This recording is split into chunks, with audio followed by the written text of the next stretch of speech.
I am an internal auditor. I have been with this company for 11 years. I have reviewed thousands of spreadsheets, hundreds of thousands of line items, millions of dollars in transactions. I know when numbers are wrong. I know when something doesn't add up. I know because I have spent 11 years making sure everything adds up. Tonight, nothing adds up. I was asked to complete a quarterly review before the board meeting tomorrow morning. The numbers needed to be final by 8 a.m. I came in at 6 p.m. The office was empty. The cleaning crew left at 9 p.m. I have been alone since then.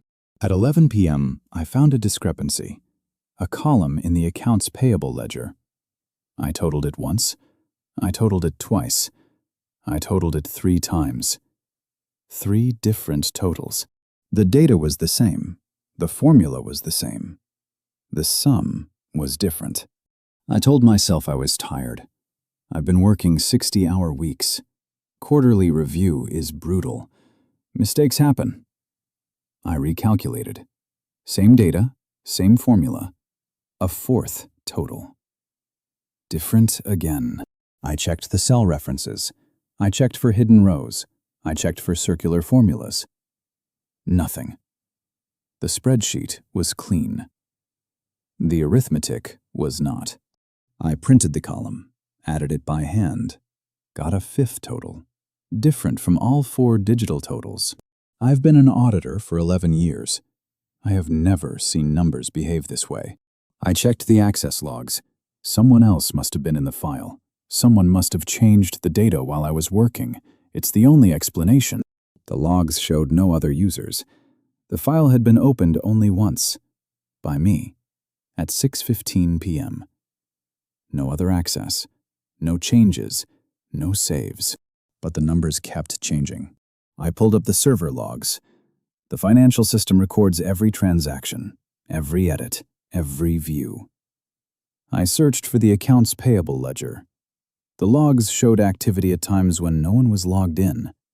2 a.m., 3 a.m., 4 a.m.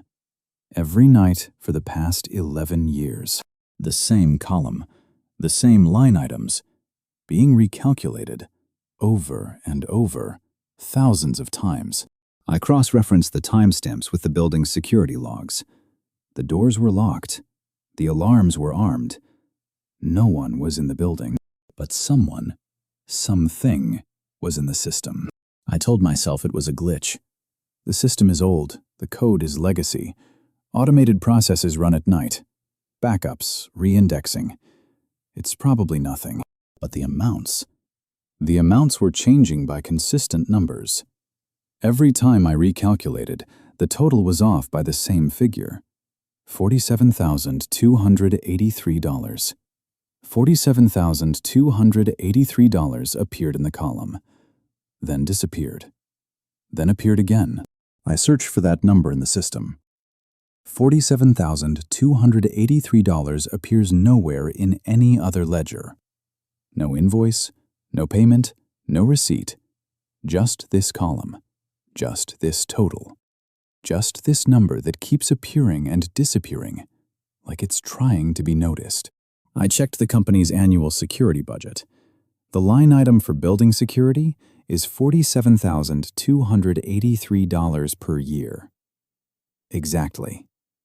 For 11 years. The discrepancy in the accounts payable ledger is exactly the amount the company has spent on security since I started working here. I have been looking at this column for 11 years. I have never noticed the discrepancy before, because I only work during the day. Because the numbers only change at night. Because whatever is in the system only moves when no one is watching. I decided to stay overnight. I wanted to see what happened at 2 a.m. I made coffee. I sat at my desk. I watched the screen. At 2 a.m., the cursor moved. I did not touch the mouse. The cursor moved to the accounts payable ledger. It scrolled to the column. It highlighted the cell that keeps changing. Then it stopped. I waited. Nothing else happened.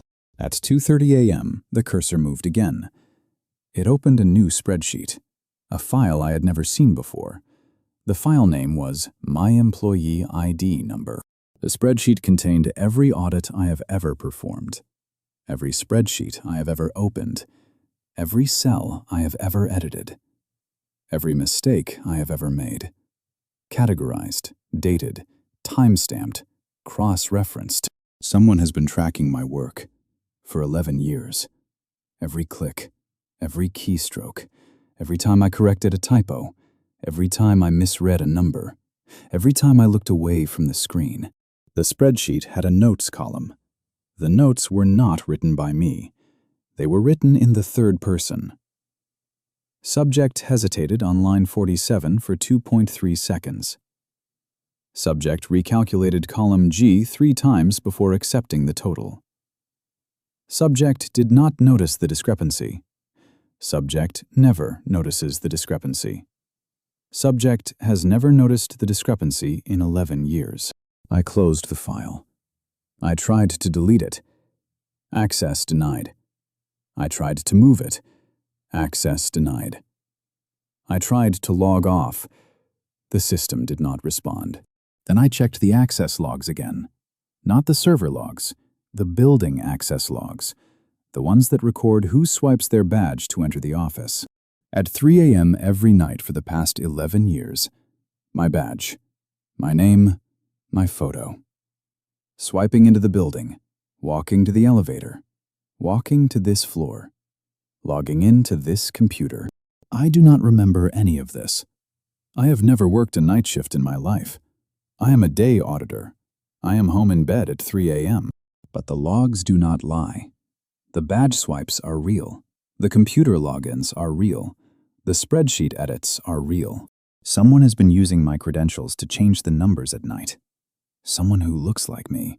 Someone who has my badge. Someone who knows my passwords. Or someone who is me. Someone I don't remember being. I pulled out the security footage from the hallway camera. 3 a.m. The elevator opens. A woman walks out. She is wearing my clothes, my shoes. My hair is the same. My walk is the same. She walks to my desk. She sits in my chair. She logs into my computer. She opens the accounts payable ledger. She changes the numbers. Then she looks up, directly at the camera, and smiles. The face is mine, but the eyes are not. The eyes are empty. The eyes have been doing this for a very long time. The eyes are tired in a way I have never been tired. I have been auditing this company for 11 years, but I think something else has been auditing me. I checked the old personnel files, the ones from before I was hired. I found a file from 1992, before I was born. The file had my name, my maiden name, the name I haven't used since I got married. The file contained audit reports, signed by me, dated 1992, 1993, 1994. The handwriting was mine. The signature was mine. The notes in the margins were in my voice. I asked my mother about my grandmother's maiden name. She said she didn't know. She said her mother never talked about her life before children. She said there were no photographs, no records, nothing. I searched the archive. I found a photograph from 1972, a company picnic. The woman in the back row, she had my face, my grandmother's face, the same face. She was an auditor at this company, at this desk. She worked here for 30 years. She retired in 1992, the same year the files with my name started appearing. I think my grandmother is still working here. I think she never left. I think she is the one who logs in at 3 a.m. I think she is the one changing the numbers. I think she has been waiting for me to notice. The cursor is moving again. It is opening a new file. The file name is my grandmother's name. The spreadsheet contains every audit she ever performed, every night shift, every 3 a.m. login, every number she changed. The last entry is dated today. 3 a.m. tonight. while I was sitting at this desk. The entry says, "She is ready. She has been ready for 11 years. She just didn't know it. Tomorrow, she will take my place, and I will finally rest." I am going to be at the board meeting tomorrow. I am going to present the quarterly review. The numbers will be perfect. They are always perfect. But I don't know if I am the one who prepared them. I don't know if I am the one who will present them. I don't know if I am the day auditor or the night auditor or something in between. I looked at the security footage again. The woman at my desk. The one with my face and my grandmother's eyes. She is still there. She is still working. She is still changing the numbers. And I am still here, watching her, writing this. The sun is coming up. The board meeting is in 3 hours. I will be there. I will read the report. I will say the numbers are correct, because I am very good at my job. But I just received an email from myself, sent at 3:17 a.m. when I was watching the footage, when I was not typing. The email has one line. "Don't trust the report this morning. I fixed it, but I don't know what I fixed it to." I don't know who sent that email. I don't know who I am. I don't know if the report on my screen is real, or is the one I changed while I was asleep. The board meeting starts in 3 hours. I will be there. I will read the report. I will say the numbers are correct, because I am very good at my job. And the numbers, they are always correct, even when they are wrong.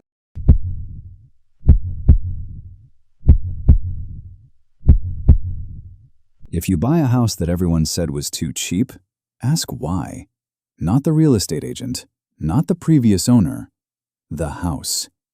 Ask the house. It will tell you.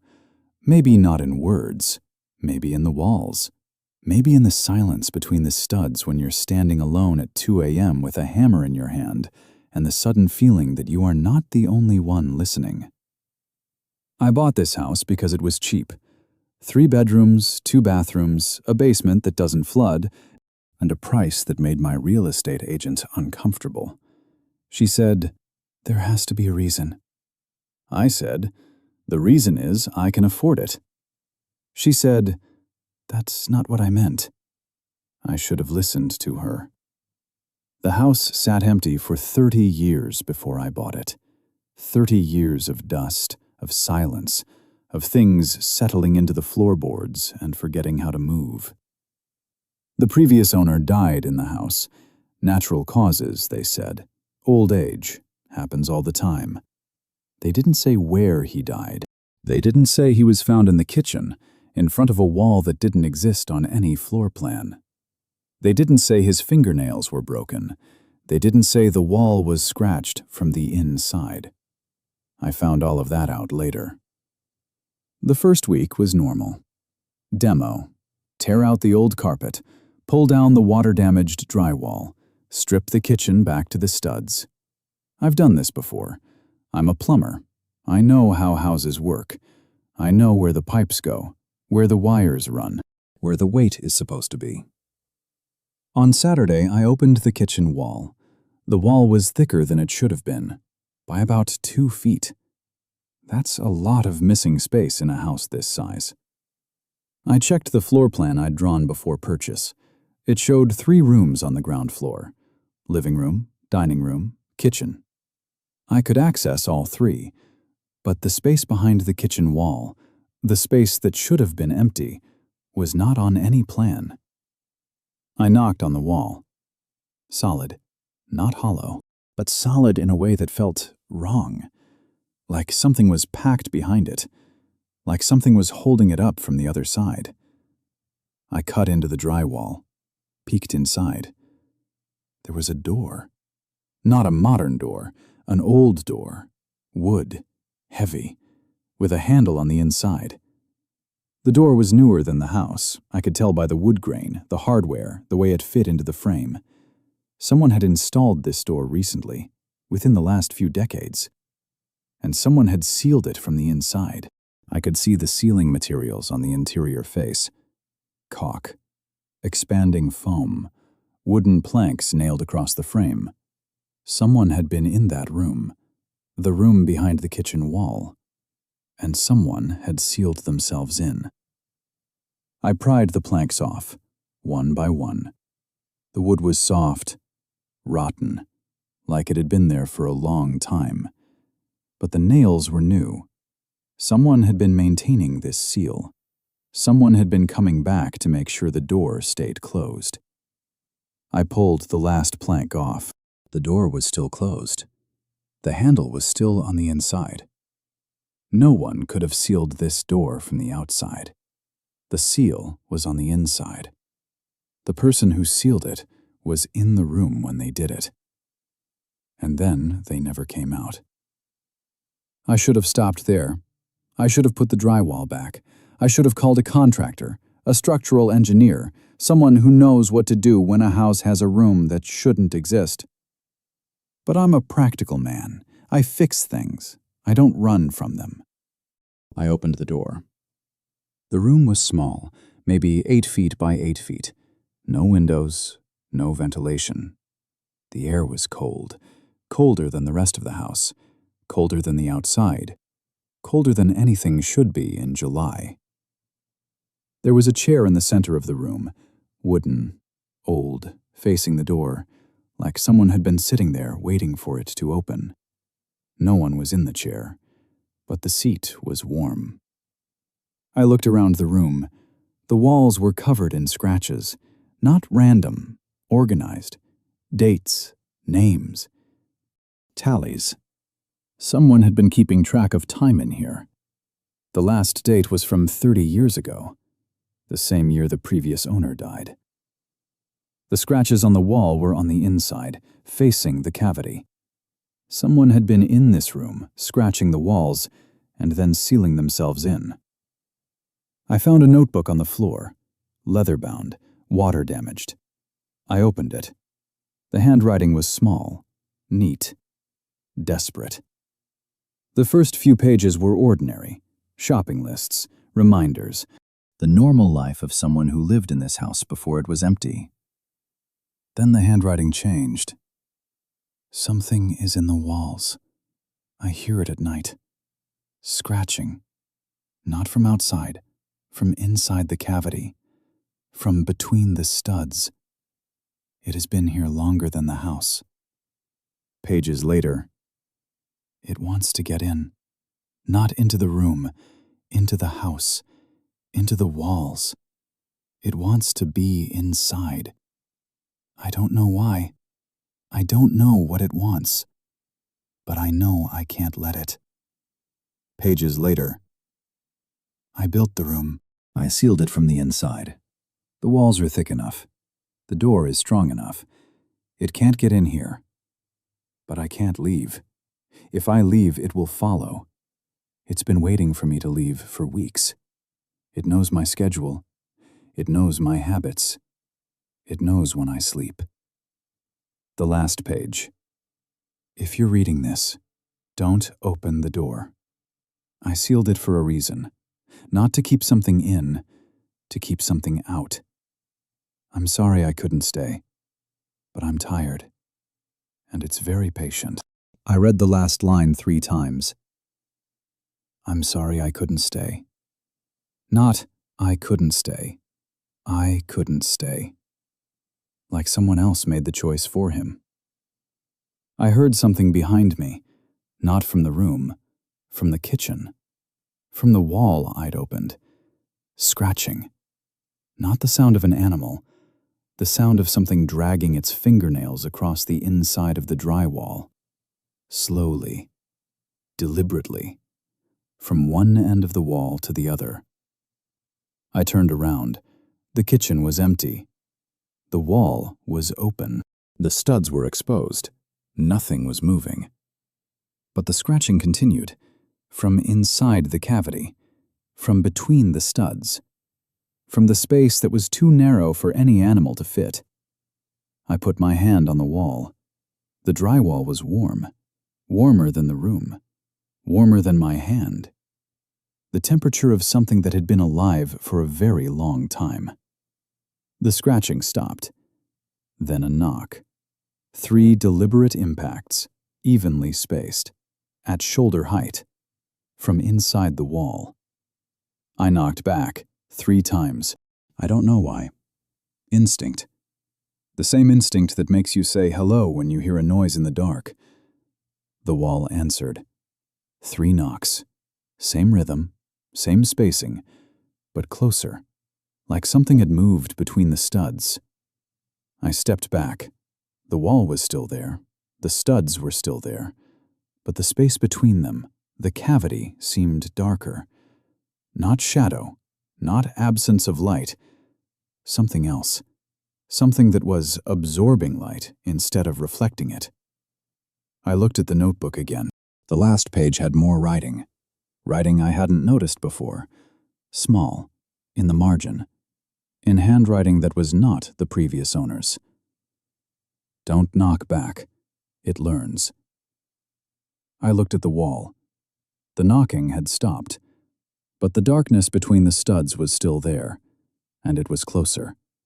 Not physically, perceptually, like something had moved while I wasn't looking.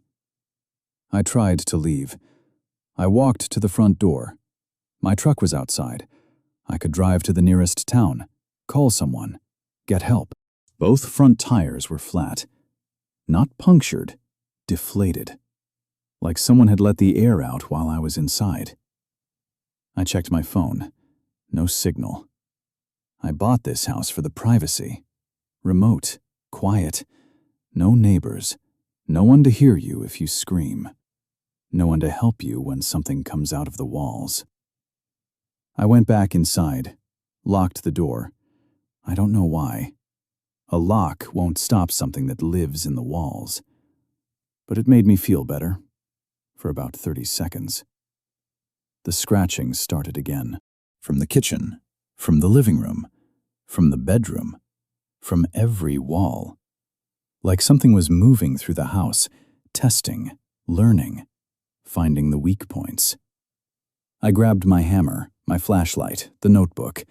I went to the sealed room. The door was still open. The chair was still in the center. The seat was still warm. I sat down, facing the door, the same way the previous owner had sat, waiting, watching. The scratching stopped. The house went silent. Then, from outside the house, a knock. 3 deliberate impacts on the exterior wall. The wall that faced the woods. The wall that had no windows. Something was outside. Something that had been waiting for the door to open. Something that had been kept out by the previous owner for 30 years. I heard it move, around the house, testing the walls, testing the windows, testing the roof. Then it stopped, right outside the kitchen wall. The wall I had opened. The wall that now had a gap between the studs.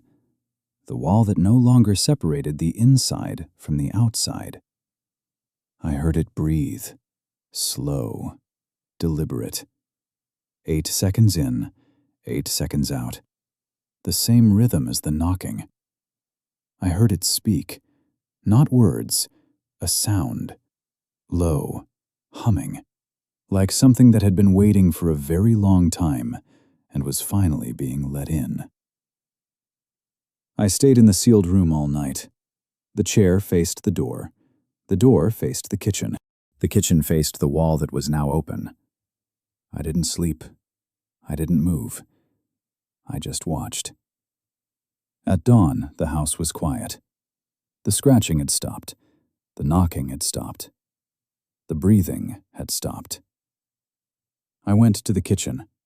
The wall was still open. The studs were still exposed.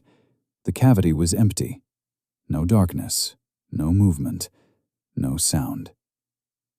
But the floor was dirty, not with dust, with footprints. Not mine, too large, too many toes, leading from the open wall to the front door. The front door was open. I didn't open it. I grabbed my keys, got in my truck. The tires were still flat. I drove on the rims. 5 miles to the main road. I flagged down a passing car. A woman drove me to the nearest town. I didn't tell her what happened. I just asked her to take me somewhere with people. I haven't been back to the house. It's still for sale. Cheaper now than when I bought it. No one has made an offer. But last night, in my new apartment in a different city, 50 miles away, I heard something. A knock. 3 deliberate impacts, evenly spaced, from inside the bedroom wall. I knocked back. I don't know why. Instinct. The wall answered. 3 knocks, same rhythm, same spacing, but closer. And then, a sound I had not heard before. Not a knock, not a scratch. A sigh. A long, slow exhale. Like something that had been holding its breath for 30 years. Like something that was finally home.